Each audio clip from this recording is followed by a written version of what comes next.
Nobel laureate Professor Wole Soyinka and human rights lawyer Mr. Femi Falana San on Monday defaulted the President Major General Muhammadu Buhari retired lockdown order in the Federal Capital Territory, Lagos, and Ogun States.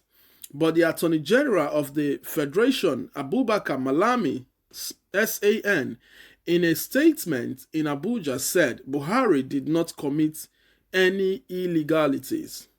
Buhari had, in a broadcast on Sunday, ordered complete lockdown of the FCT, Lagos and Ogun States as part of measures to stop the spread of COVID-19, which rose to 111 on Sunday.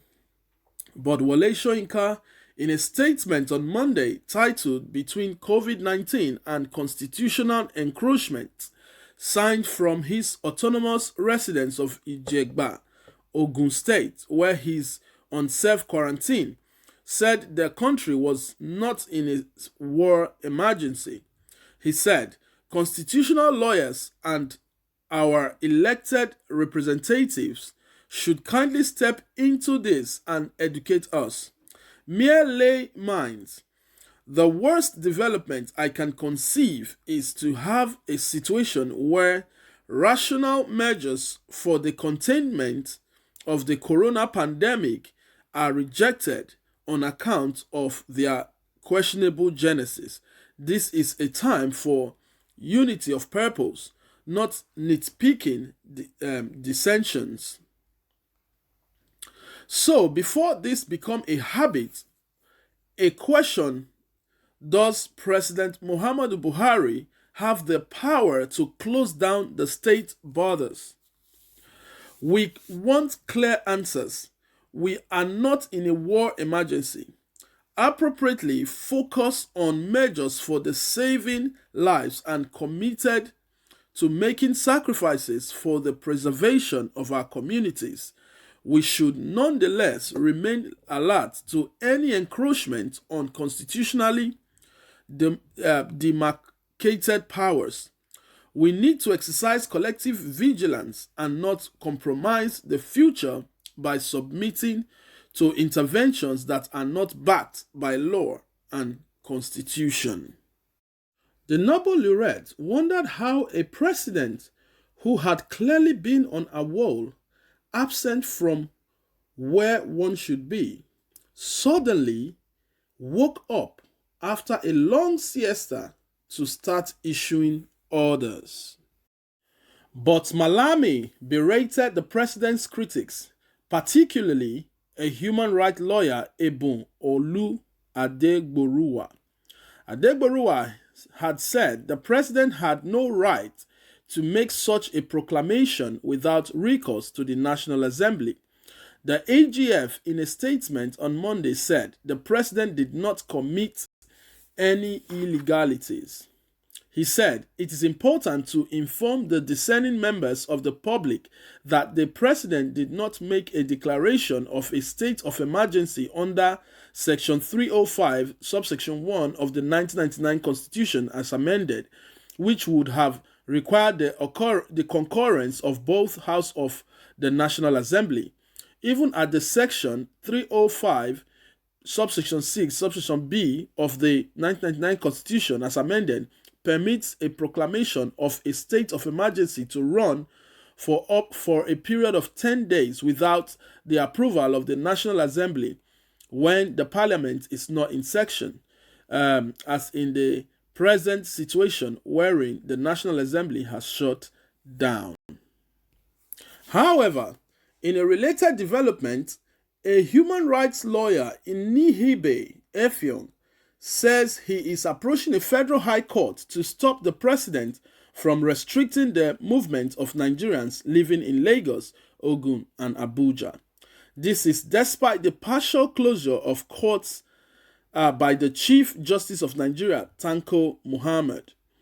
Effiong, who is a Lagos resident, said in a statement on Monday that the president had no right to do so without recourse to the National Assembly.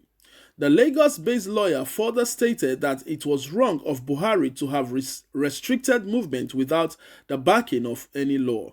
He added, after a deep reflection on President Buhari's decision to lock down all movements in Lagos, Ogun, and Abuja by presidential fiat for 14 days, I have resolved to challenge this unconstitutional action in court.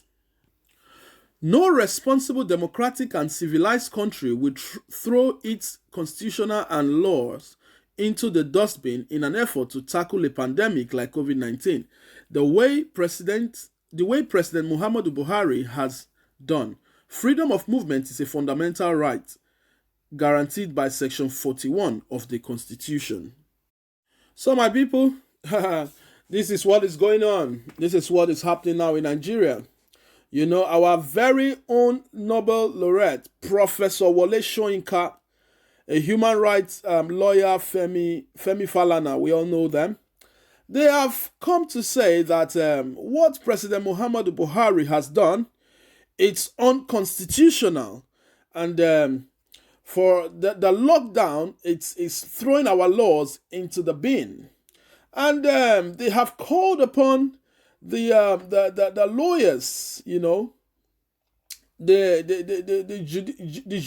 judicial system of Nigeria to look into this matter so they can advise us in the right way, because obviously they feel that what has happened is very, very unconstitutional.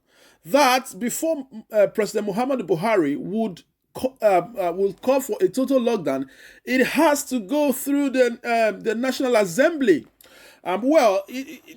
They have a point, because I was looking at the news, and before in the United Kingdom, before the Prime Minister Boris Johnson had the right to call for a lockdown, they had to go through their parliament and make a declaration giving the Prime Minister the power to call a lockdown, to do the right thing in terms of the pandemic. But you see, in Nigeria, where we don't adhere to our laws, the president just comes out from nowhere and gives orders that everywhere should be locked down, not even looking at an Afrocentric method of curbing this COVID-19. He hasn't taken into cognizance of how what Nigeria actually is, before saying, oh, we need to lock down this. Could that be the actual solution to Nigeria? You see, if you look at China didn't take the measures that America took. China didn't take the measures that United Kingdom took. So people have different methods for different madness, you know. But our president didn't even look at anything. He just went straight ahead to say, you know what, there's a lockdown in the commercial cities of Nigeria. You know, so Femi Falana, Wole Soyinka, our Lobo Nuret, has come out to say that is unconstitutional. And you know what, to crown it all, they are already dragging Buhari to court. There is this Lagos State lawyer, human rights lawyer, Inihibe Effiong. He has said he's putting it out today that he is going to take this. He's taking this to the Federal High Court. So they need to look at it in the court, because obviously it goes against Section 41 of the Constitution of Nigeria. You know. So he's looking into that, and he wants to take the matter further to the courts, to the Federal High Court, you know, and which also confirms what Wole Soyinka and Femi Falana is saying. Femi Falana is a senior advocate of Nigeria, you see. So these guys are saying this is absolutely wrong. And now Inihibe Effiong is taking the federal government to court once again. So my people, we want to hear your voice. This is what is going on now. This is just a summary of all the things that's been going on, all the people, what they've been saying. So we want you to also put your comments there. We want you to put your voice. And just in case you're just coming across us for the first time, yes, this is our Speak Network. We are always bringing all the news firsthand to yourself, to all Nigerians all over the world. So if you haven't subscribed to us, please do subscribe. Just click the notification button below and also press the little subscription bell just by the side so you can get all notifications soon as we upload any recent news. All right, thank you very much, my people. For all those that have subscribed, thank you very much. For those that haven't subscribed, please do press the subscription button and also like, share, and subscribe to this channel. Thank you very much. Until I come your way again. Bye.